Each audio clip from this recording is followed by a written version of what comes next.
नमस्कार दोस्तों, मैं राजेंद्र चार आपका हमारे online YouTube channel method classes पर आपका हार्दिक स्वागत करता हूं। देखिए दोस्तों, आज अपन बात करने जा रहे हैं जनरल साइंस के बारे में। आज अपन बात करने जा रहे हैं किसके बारे में? सामान्य विज्ञान के बारे में। और वहां पर अपन बात करेंगे किसके बारे में?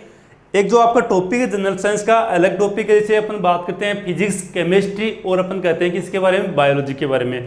आज अपन बात करने जा रहे हैं बायोलॉजी के बारे में। बायोलॉजी के बारे में अपन क्या बात करने जा रहे हैं? आज बायोलॉजी के बारे में बात करने, जिसका मतलब क्या होता है? जीव विज्ञान।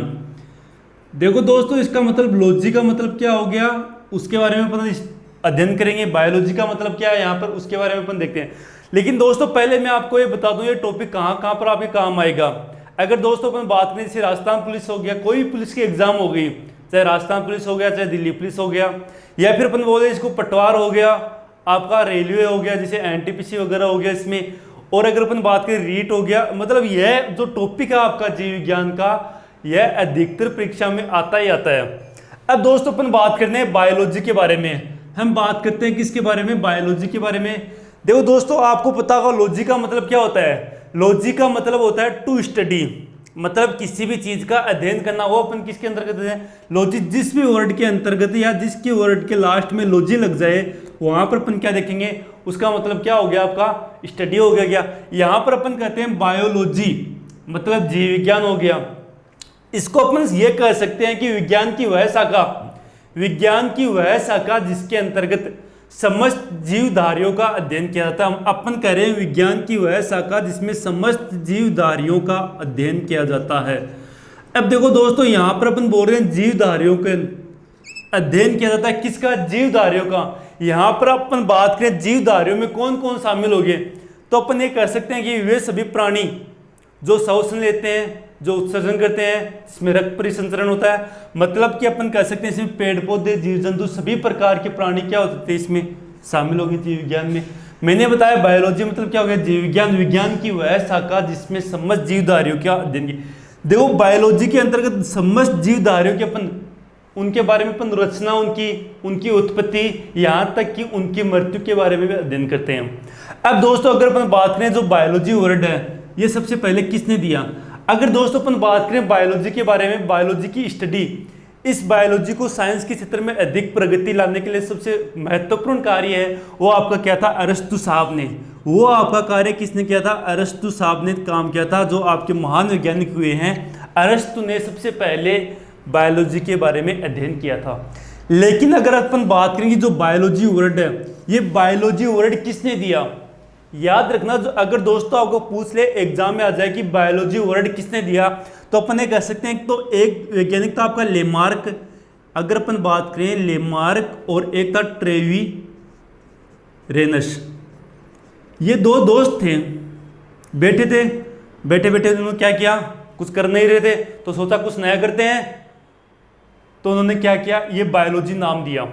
बायोलॉजी मतलब कह रहे हैं यहां पर दोस्तों आपका एक क्वेश्चन हो गया कि बायोलॉजी शब्द है वो सबसे पहले किसने दिया?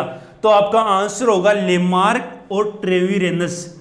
इन दोनों दोस्तों ने मिलकर बायोलॉजी है उसका नामकरण दिया। अगर दोस्तों अपन बात करें कि बायोलॉजी वर्ड दे दिया, इस बायोलॉजी में अनेक पार्ट बटे हुए हैं, मतलब बायोलॉजी की अनेक शाखाएं, कम से कम 60-70 शाखाएं हैं। लेकिन अपन अगर यहाँ पर बात करें ना, यहाँ पर अपन दो मुख्य शाखाओं की बात करेंगे। एक तो आपने नाम सुना होगा जूलॉजी, एक तो नाम सुना होगा दोस्तों आपने जूलॉजी, और एक आपने दोस्तों नाम सुना होगा बॉटनी। अपन बात किसकी कर रहे हैं? जूलॉजी और बॉटनी, ये दो हैं वो बायोलॉजी की शाखाएं हैं, जीव विज्ञान की शाखाएं हैं। एक तो अपन बोलते हैं जूलॉजी, प्राणी विज्ञान, एक अपन बोलते हैं बॉटनी, जिसको अपन बोलते हैं क्या? वनस्पति विज्ञान। यहाँ पर अपन बोलते हैं प्राणी विज्ञान, मतलब अपन समस्त प्राणियों का अध्ययन करेंगे, जैसे मानव हो गया, गाय भैंस बकरी सब हो गई, जीव जंतु है उनका अध्ययन करेंगे। बॉटनी मतलब अपन कहेंगे वनस्पति का अध्ययन करेंगे। जो भी पेड़ पौधे होगी, जो भी वनस्पति आ रही है, वो सारी की सारी किस में आती है? बॉटनी के अंदर। बॉटनी और जूलॉजी ये दोनों शाखाएं हैं, किसकी हैं? ये जीव विज्ञान की आपकी क्या है? शाखाएं, मतलब अपन कह सकते हैं बायोलॉजी की शाखाएं। अब दोस्तों यहाँ पर अपन बात करें, जो जूलॉजी है और जो बॉटनी है, उनके बारे में अगर बात करें, जैसे आपने नाम सुना होगा कि जूलॉजी जीव विज्ञान का जनक किसे कहते हैं, जैसे अपन बात करें बॉटनी वनस्पति विज्ञान का जनक किसे कहते हैं। अब देखो अगर अपन बात करें दोस्तों जीव विज्ञान और बायोलॉजी बॉटनी, इन दोनों का अलग अलग जनक है। जैसे आपने नाम सुना होगा वनस्पति विज्ञान का जनक है थियोफ्रैक्टिस। कौन है? थियोफ्रैक्टिस। थियोफ्रैक्टिस ये आपका क्या है, इसको अपन बोलते हैं वनस्पति विज्ञान का जनक। और अगर अपन बात करें जो आपके अरस्तु है, जिसको इंग्लिश में बोलते हैं अरिस्टोटल, क्या बोलते हैं? अरिस्टोटल को अपन बोलते हैं जूलॉजी का जनक। इन्होंने भी क्या किया, अपनी किताब लिखी, उसमें 500 से अधिक जीवधारियों का अध्ययन किया, उनका वैज्ञानिक नाम लिखा। इस तरह से 500 अलग अलग प्रकार की जीवों का क्या किया इन्होंने अध्ययन किया। ये अपन बात करें जूलॉजी की। और फिर बॉटनी, थियोफ्रैक्टिस नाम के वैज्ञानिक आया, उसने सोचा अगर अरस्तु करा तो मैं भी कर सकता हूँ। तो उसने क्या किया, 500 से भी अधिक वनस्पति है जो पेड़ पौधे हैं उनको बारे में अध्ययन किया, उनके ऊपर रिसर्च किया अपना, और उनका वैज्ञानिक नाम दिया। तो अपन कह सकते हैं यहाँ से जूलॉजी का जो जनक है वो कौन सा है? अरस्तु है। अगर अपन बात करें बॉटनी, बॉटनी का जनक किसे कहेंगे? तो आपका थियोफ्रैक्टिस। अब देखो दोस्तों अपन आगे चलते हैं, आगे चलते गए फिर आइए आपकी कोशिका का अध्ययन हुआ। आज अपन बात करने जा रहे हैं उसी कोशिका के बारे में। आज अपन बात करने जा रहे हैं कोशिका के बारे में, जिसको आप बोल सकते हो सेल। आज अपन बात करने जा रहे हैं किसके बारे में दोस्तों? कोशिका के बारे में अध्ययन करने जा रहे हैं। देखो दोस्तों कोशिका होगी वो समस्त जीवधारियों की मतलब एक सूक्ष्म इकाई है। चाहे आप पेड़ पौधे देख लो, चाहे जीव जंतु देख लो, कोई भी जंतु है वो आपका सारा का सारा किससे बनकर मिलकर बना हुआ है? वो कोशिका से बना है। तो अपन ये कह सकते हैं कि प्रत्येक जीव की सूक्ष्म इकाई क्या है? कोशिका है। क्या मतलब अपन ये कह सकते हैं कि प्रत्येक जीव एक सूक्ष्म इकाई से मिलकर बना हुआ है। प्रत्येक जीव एक सूक्ष्म इकाई से मिलकर बना हुआ है, उसे अपन कहते हैं कोशिका। देखो दोस्तों अपन बात करें सबसे छोटी इकाई आपकी क्या होगी? कोशिका होगी। हमारे शरीर की या किसी भी बॉडी की सबसे छोटी इकाई क्या है? कोशिका। कोशिका से दोस्तों क्या बनता है? ऊतक बनता है आपका। ऊतक से अपन कह सकते हैं क्या? ऊतक तंत्र बनेगा, और उसके बाद अपन कहेंगे ऊतक तंत्र बनता है। ऊतक तंत्र के बाद में दोस्तों क्या बनता है? आपका अंग बनता है, ऑर्गन बनता है। अंग से बनता है अंग तंत्र। अपन बात करते हैं किससे? अंग तंत्र की। और अंग तंत्र से क्या बनता है? हमारा शरीर बनता है, हमारी बॉडी बनती है। देखो दोस्तों मैंने आपको क्या बताया यहाँ पर? कोशिका। आज अपन बात करें मेन जो बात करेंगे वो किसके बारे में बात करेंगे? कोशिका।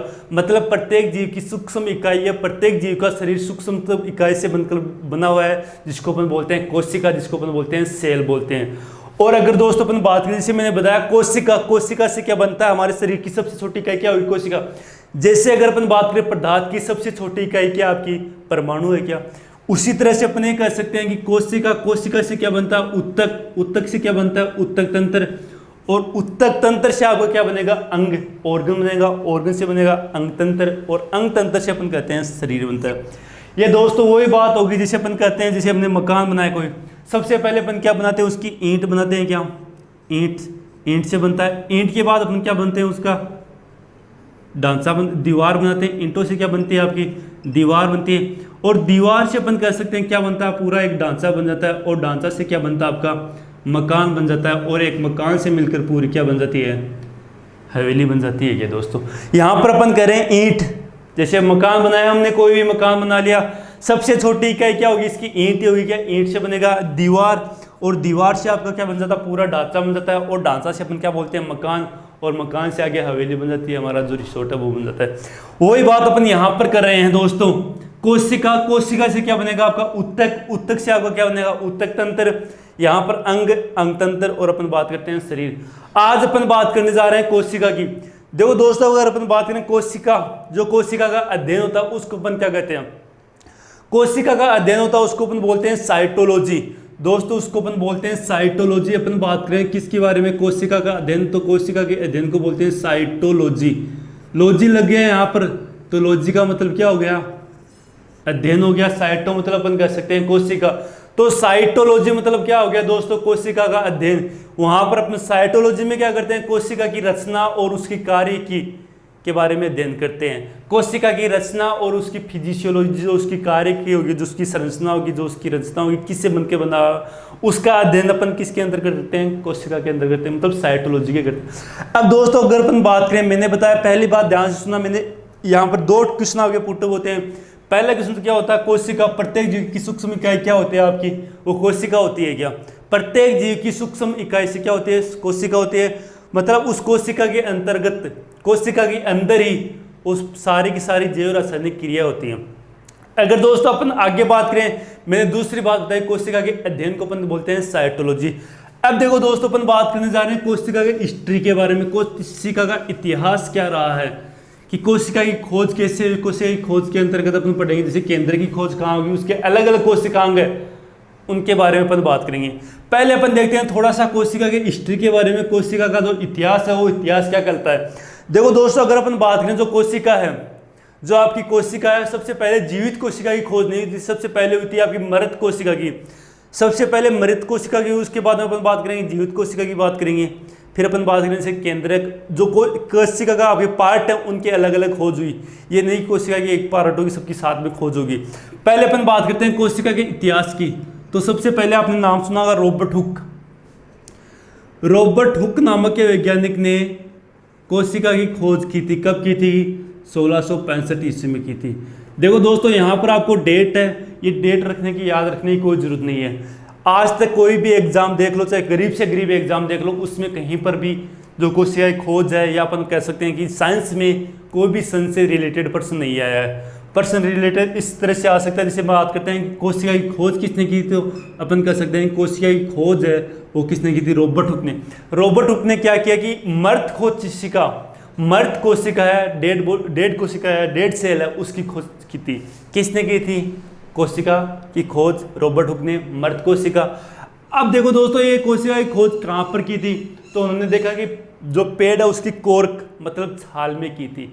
पेड़ की छाल में, किसमें, या पादप है, पादप की छाल में, पादप की कोर्क में, जिसको अपन बोलते हैं पादप की कोर्क में, सबसे पहले उन्होंने क्या की, मर्द कोशिका की बात की थी। अगर दोस्तों अपन बात करें जीवित कोशिका, ये तो आपकी क्या होगी, मर्द कोशिका की खोज की थी। मर्द कोशिका की खोज किसने की थी, रॉबर्ट हुक ने। अगर दोस्तों अगर अपन बात करें जीवित कोशिका है, आपकी जीवित कोशिका है, इसकी खोज किसने की, आपने दोस्तों नाम सुना होगा एंटनी वॉन ल्यूवेनहॉक। अपन बात करने किसकी, एंटनी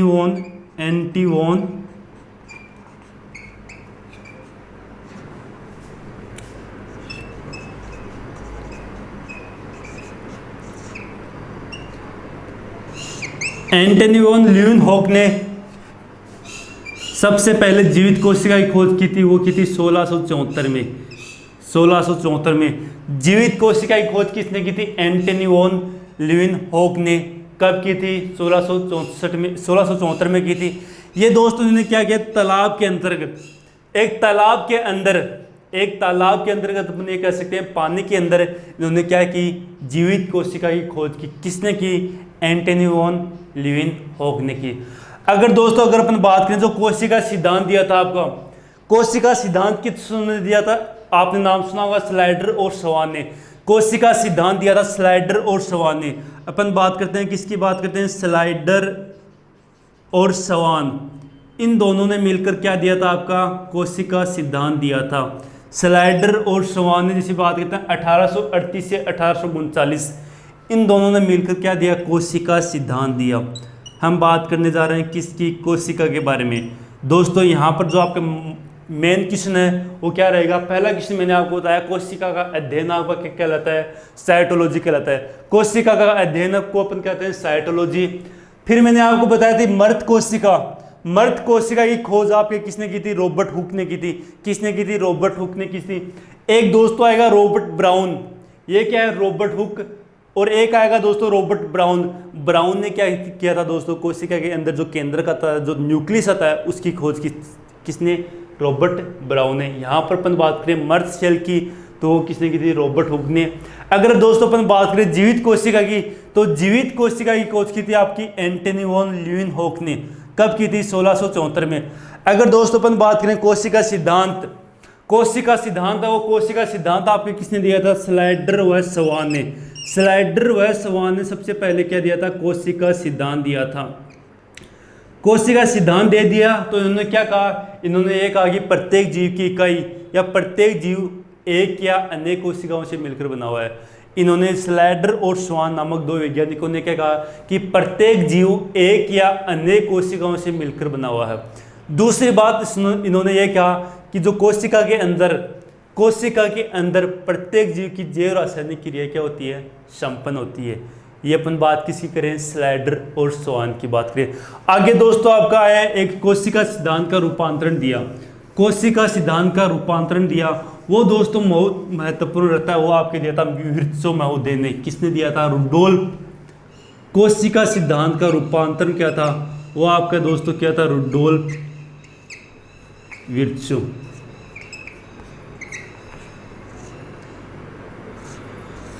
रुडोल्फ विर्त्सो नाम के वैज्ञानिक ने कोशिका सिद्धांत का रूपांतरण किया और इन्होंने एक शब्द बोला, ओमनी ई सेलुला ई सेलुला। ओमनी ई सेलुला ई सेलुला मतलब ये हो गया, जो नई कोशिकाओं का निर्माण होता है वो क्या होता है, पुरानी कोशिकाओं के विघटन से होता है, या फिर अपन ये कह सकते हैं कि पुरानी कोशिकाओं के विभाजन से होता है। ये शब्द किसने बोला था, ओमनी सेलुला ई सेलुला। ये बोला था आपके रुडोल्फ विर्त्सो ने कि जो पुरानी कोशिकाएं हैं उनके विघटन से नई कोशिकाओं का निर्माण होता है। अगर दोस्तों अपन बात करें कोशिका के आकार की, कोशिका का आकार क्या होता है, देखो दोस्तों मैंने बताया कि प्रत्येक जीव के अंदर एक या एक से अधिक कोशिकाएं होती हैं। वो कोशिकाएं मिलकर क्या करती हैं, शरीर का निर्माण करती हैं। यहाँ पर अपन कह रहे हैं दोस्तों प्रत्येक जीव के अंदर एक या एक से अधिक कोशिकाएं होती हैं। मतलब कि किसी जीव के अंदर एक कोशिका होती है, किसी की जीव के अंदर एक से अधिक कोशिकाएं भी हो सकती हैं। अब दोस्तों अपन बात करें कि कोशिका का आकार कैसे होता है, जिसे अपन बात करें कोशिका का आकार। इससे पहले अपन देखना चाहेंगे दोस्तों कि कोशिका की लंबाई है वो कैसे होती है। अगर दोस्तों अपन बात करें सबसे बड़ी कोशिका किसके अंदर पाई जाती है, सबसे छोटी कोशिका किसके अंदर पाई जाती है। अगर दोस्तों अपन बात करें सबसे छोटी कोशिका का आपने नाम सुना, किसके अंदर पाई जाती है, सबसे जो छोटी कोशिका होती है वो आपके पाई जाती है माइक्रोप्लाज्मा के अंदर पाई जाती है। किसके अंदर पाई जाती है, माइक्रोप्लाज्मा। माइक्रोप्लाज्मा के अंदर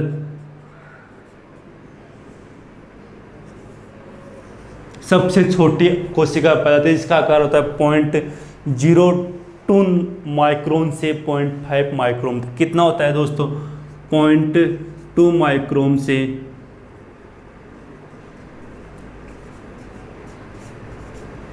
0.5 माइक्रोन तक। ये अपन दोस्तों किसकी बात करें, सबसे छोटी कोशिका। ये आपकी किस में पाई जाती है, माइक्रोप्लाज्मा। याद रखना अगर एग्जाम में आ जाए कि सबसे छोटी कोशिका किसके अंदर पाई जाती है, तो आप बताओगे माइक्रोप्लाज्मा। अगर दोस्तों अगर अपन बात करें माइक्रोप्लाज्मा, तो माइक्रोप्लाज्मा का अपन पादप जगत का बहुरूपिया बोल सकते हैं। अपने रंग परिवर्तन के कारण ये पादप जगत में, इसको अपन क्या बोलते हैं, अपने रंग परिवर्तन के कारण पादप जगत का क्या बोल सकते हैं, इसको बहुरूपिया बोल सकते हैं।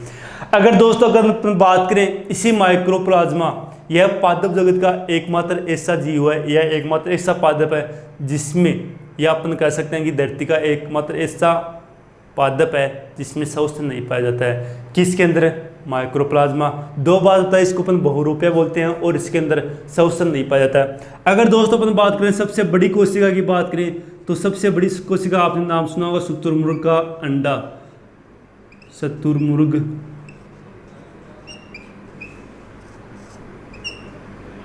का अंडा, उसमें पाई जाती है सबसे बड़ी कोशिका। किसके अंदर पाई जाती है, शुतुरमुर्ग के अंडे के अंदर। जैसे अपन बात करें कि इसकी जो लंबाई है वो कितनी होती है, 170 माइक्रोमीटर से 190 माइक्रोन तक इसकी क्या होती है, जो लंबाई होती है। अगर दोस्तों अपन बात करें मानव शरीर की है, मानव शरीर की सबसे लंबी कोशिका पाई जाती है। मानव शरीर की सबसे लंबी कोशिका होती है आपकी तंत्रिका कोशिका। अपन बोलते हैं इसको तंत्रिका कोशिका। तंत्रिका कोशिका ये क्या है दोस्तों, आपने सुना होगा तंत्रिका कोशिका मानव शरीर की सबसे लंबी कोशिका पाई जाती है। अगर अपन बात करें तंत्रिका कोशिका, तो तंत्रिका कोशिका में आपने ये भी सुना था इसमें किसी प्रकार का विभाजन नहीं पाया जाता है। अगर दोस्तों अपन बात करें आगे कि मानव शरीर की सबसे बड़ी कोशिका कहाँ पर पाई जाती है, तो मानव शरीर की सबसे बड़ी कोशिका होती है वो आपकी होती है अंडाणु। अंडाणु। और सबसे छोटी कोशिका की बात करें तो सबसे छोटी कोशिका होती है वो आपकी होती है क्या, शुक्राणु। सबसे छोटी कोशिका कौन सी होती है, शुक्राणु। सबसे बड़ी कोशिका कौन सी होगी, अंडाणु। अगर अपन बात करें मानव शरीर की सबसे लंबी कोशिका, वो क्या होगी आपकी तंत्रिका कोशिका। ये दोस्तों अगर अपन आगे बात करें सबसे बड़ी कोशिका कि पृथ्वी जगत पे या जगत में या इस विश्व में सबसे बड़ी कोशिका कौन सी है, वो आपकी क्या होगी, शुतुरमुर्ग का अंडा, जिसका आकार कितना होता है 170 माइक्रोमीटर से 190 माइक्रोमीटर। अगर अपन बात करें सबसे छोटी कोशिका, तो मैंने आपको बताया सबसे छोटी कोशिका है वो आपकी किसके अंदर पाई जाती है, माइक्रोप्लाज्मा। माइक्रोप्लाज्मा में कोशिका पाई जाती है 0.2 माइक्रोम से 0.5 माइक्रोम तक। अगर दोस्तों अपन बात करें ये माइक्रोप्लाज्मा, इसको अपन बोलते हैं पादप जगत का बहुरूपिया बोल सकते हैं। अब दोस्तों अगर अपन बात करें आगे, यहाँ पर कोशिका के प्रकार कितने होते हैं। अगर दोस्तों अपन बात करें कोशिका के प्रकार कौन कौन से होते हैं, कोशिका को कितने भागों में बांटा गया है, तो दोस्तों अपन देखते हैं कोशिका को प्रकारों को अपन बात करें। पहला होता है, एक तो प्रकार देखते हैं अपन संख्या के आधार पर। कोशिका को बांटा गया है संख्या के आधार पर। एक अपन बोल सकते हैं संगठन या रचना के आधार पर।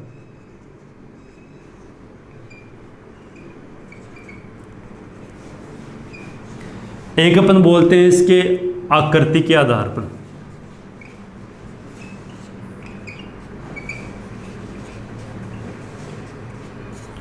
ठीक है दोस्तों, हम बात करें किसी कोशिका के प्रकार की। कोशिका के कितने प्रकार होते हैं दोस्तों, मैंने आपको बताया कोशिका के 3 प्रकार होते हैं। पहला प्रकार दोस्तों आपका कौन सा रहेगा, कोशिका मैंने बताया संख्या के आधार पर। दूसरा संगठन के आधार पर या रचना के आधार पर। तीसरा मैंने आपको बताया आकृति के आधार पर कि आकृति, जैसे कहीं पर अपन बात करें तस्करी नुमा आकृति पाई जाती है। कोई कोशिका कोई चम्मच के आकार की होती है, कोई लंबी कोशिका होती है, कोई उभयावतल होती है, या फिर अपन कह सकते हैं कोई तारांकित कोशिका होती है। अगर दोस्तों अपन बात करने जा रहे हैं पहले संख्या के आधार पर कोशिका के प्रकार, दोस्तों आपने नाम सुना संख्या के आधार पर कोशिका होती है 2 प्रकार की। एक कोशिका होती है एक कोशिकीय, एक होती है बहुकोशिकीय। अपन बात करने जा रहे हैं संख्या के आधार पर, तो आपकी संख्या के आधार पर दोस्तों इसके फिर से 2 भाग है। एक तो है एक कोशिकीय, एक तो है एक कोशिकीय, और एक है दोस्तों बहुकोशिकीय।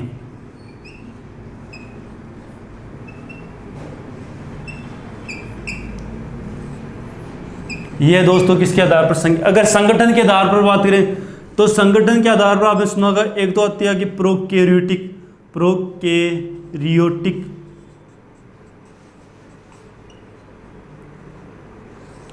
एक आपकी होती है यूकैरियोटिक।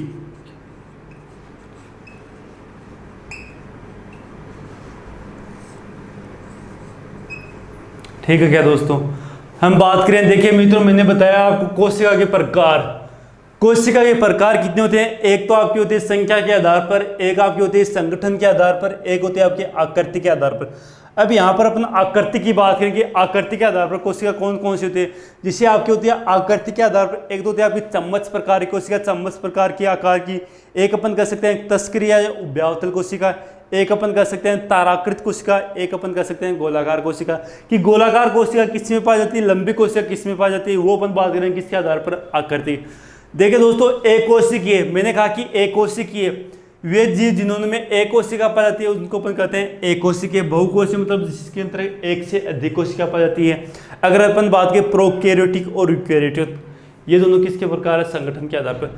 ठीक है दोस्तों, आज के लिए अपन यहाँ पर क्लास को अपन स्टॉप करेंगे। अगर आपको हमारा वीडियो पसंद आ रहा है तो आप हमारे मेथड क्लासेज के ऑनलाइन यूट्यूब चैनल को सब्सक्राइब करें, अपने दोस्तों तक इसको शेयर करें, और जो भी आपकी क्वेरी है, जो भी आपका क्वेश्चन है, वो नीचे इनबॉक्स में डालकर हमें बताएं।